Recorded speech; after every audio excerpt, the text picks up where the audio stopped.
Hello students.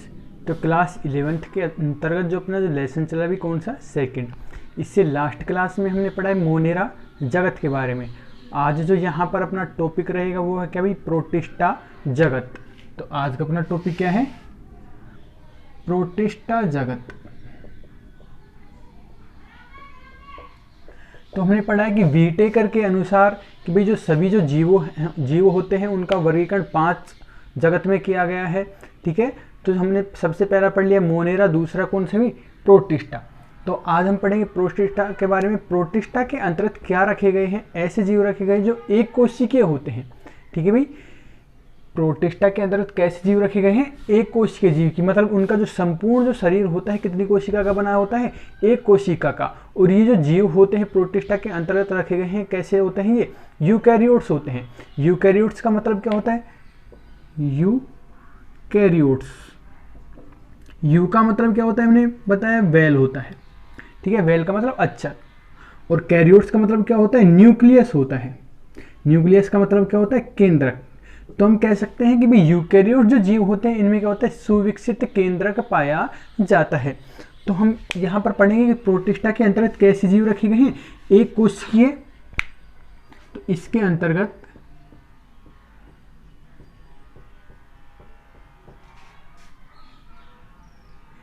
एक कोशिकीय eukaryotes जीव, यूकैरियोट्स जीव रखे गए हैं। ठीक है भाई, कि प्रोटिस्टा के अंतर्गत कैसे जीव रखे गए, एक कोशिकीय रखे गए हैं, और वो कैसे होते हैं, यूकैरियोट्स होते हैं। यहां तक क्लियर है। उसके बाद हम बात करते हैं कि जो प्रोटिस्टा के जो सदस्य होते हैं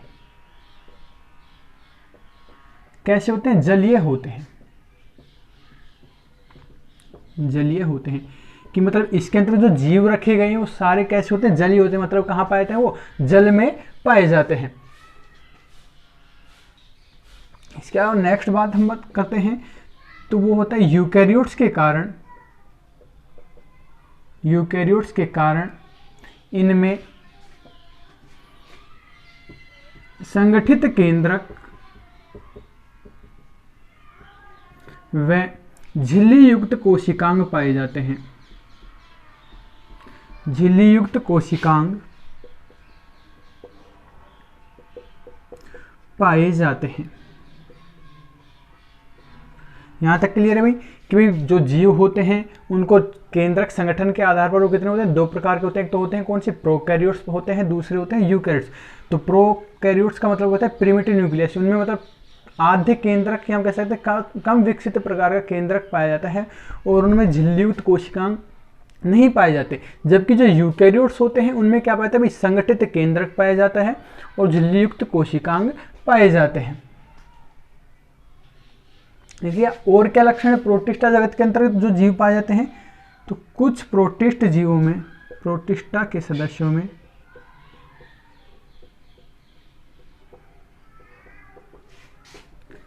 कसाब व पक्षमाभ पाए जाते हैं।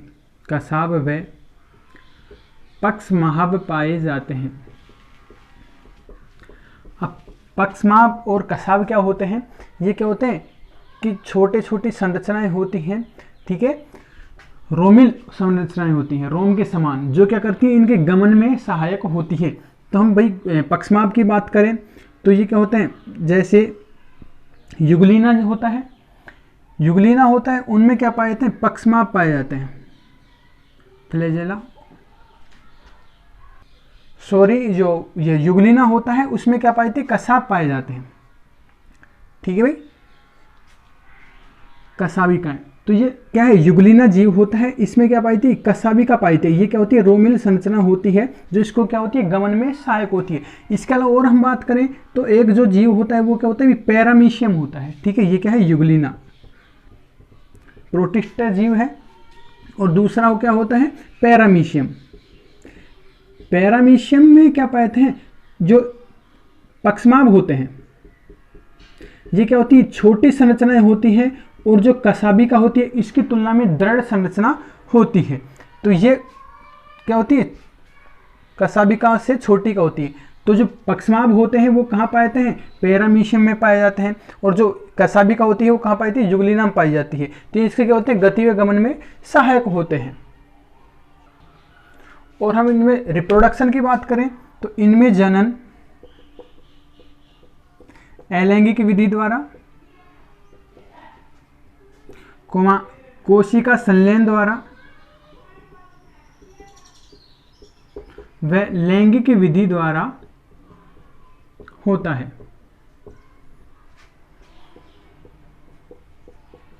ठीक है भाई, जो प्रोटिस्टा के जो जीव होते हैं इनमें कौन कौन सा रिप्रोडक्शन पाया जाता है, अलैंगिक कोशिका संलयन और लैंगिक विधि द्वारा रिप्रोडक्शन होता है। इसके बाद हम पढ़ेंगे कि प्रोटिस्टा जगत के अंतर्गत किस किस प्रकार के जीव रखे गए हैं।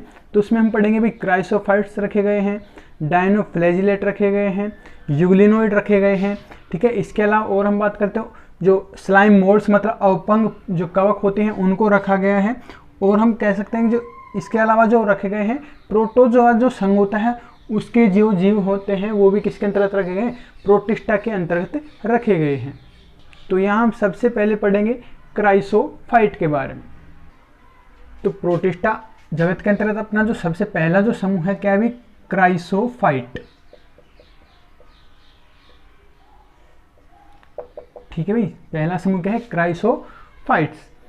तो इसके अंतर्गत हम पढ़ेंगे भाई किन किन को रखा गया है, डायटम्स को रखा गया है और सुनहरे शैवाल को रखा गया है। तो हम कह सकते हैं इस समूह के अंतर्गत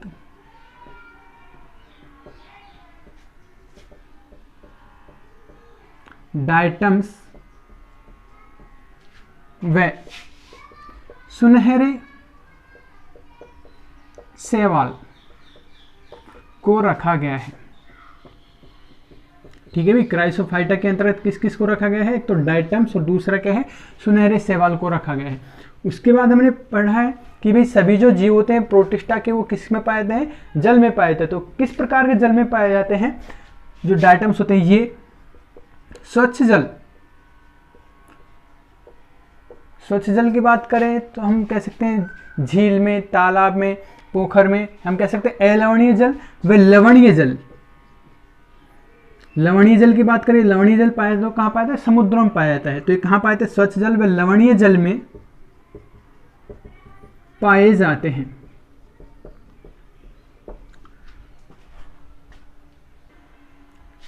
क्लियर। इसके बाद हम पढ़ेंगे कि भाई जो डायटम्स होते हैं इसकी जो कोशिका भित्ति होती है इसमें क्या पाई थी, सिलिका उपस्थित होती है। ठीक है, जो डायटम्स होता है इसकी जो कोशिका भित्ति होती है इसमें क्या पाई जाती है, सिलिका उपस्थित होती है, सिलिका पाई जाती है। ठीक है, सिलिका की उपस्थिति के कारण जो डायटम्स होते हैं नष्ट नहीं होते हैं। ठीक है, ये ऐसे के ऐसे बने रहते हैं। उसके बाद जब ये एक तरह से जब ये मृत हो जाते हैं तो फिर ये किसका, डायटम्स मृदा का निर्माण कर लेते हैं। ठीक है, और जो डायटम्स जो मृदा होती है इसका जो उपयोग होता है किसमें, पॉलिश करने में, तेल बनाने में किया जाता है। यहां तक क्लियर है।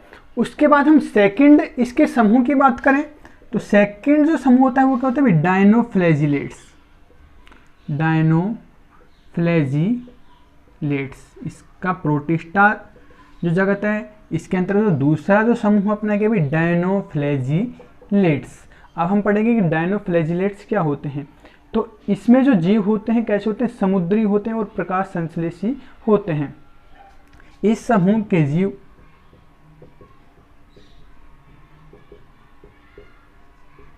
ठीक है भाई, कैसे होते हैं, समुद्री होते हैं। मतलब कहाँ पाए जाते हैं, समुद्र में पाए जाते हैं। वे प्रकाश संश्लेषी होते हैं, मतलब प्रकाश संश्लेषण की क्रिया करते हैं।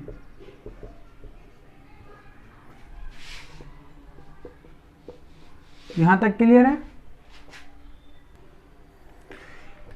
इसके बाद बात करते हैं इनमें वर्णकों की उपस्थिति के कारण, वर्णकों की उपस्थिति के कारण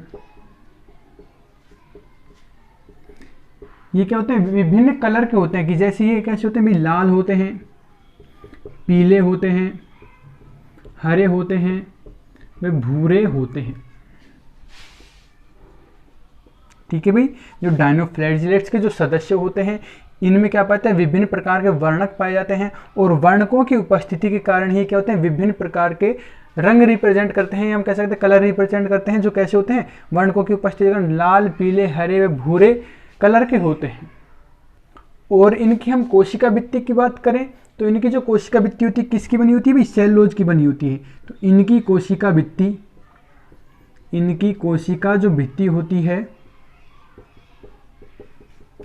सेलुलोज की बनी होती है।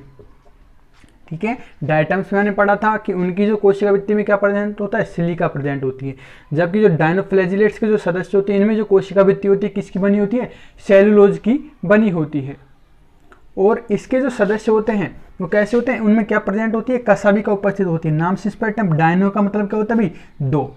ठीक है, डाई का मतलब क्या होता है, दो, और फ्लैजिलेट्स का मतलब क्या होता है, कसाबिका। ठीक है भाई, तो इनमें कितने, दो कसाबिकाएं होती हैं, या इसके सदस्य में कितनी कसाबिकाएं होती हैं, दो कसाबिकाएं होती हैं। ठीक है, एग्जाम्पल की बात करें डायनोफ्लैजिलेट्स का एग्जाम्पल होता है गोनिया लेक्स, गोनिया लेक्स। ठीक है, और क्रायोफाइटा की हम एग्जाम्पल की बात करें तो इसका एग्जाम्पल क्या है भाई, डायटम्स। यहां तक क्लियर है। तो हमने आज पढ़ा है प्रोटिस्टा जगत के अंदर क्राइसोफाइटा समूह और डायनोफ्लैजिलेट्स समूह। इससे नेक्स्ट क्लास में हम पढ़ेंगे यूग्लिनोइड, अपंग कवक और प्रोटोजोआ के बारे में।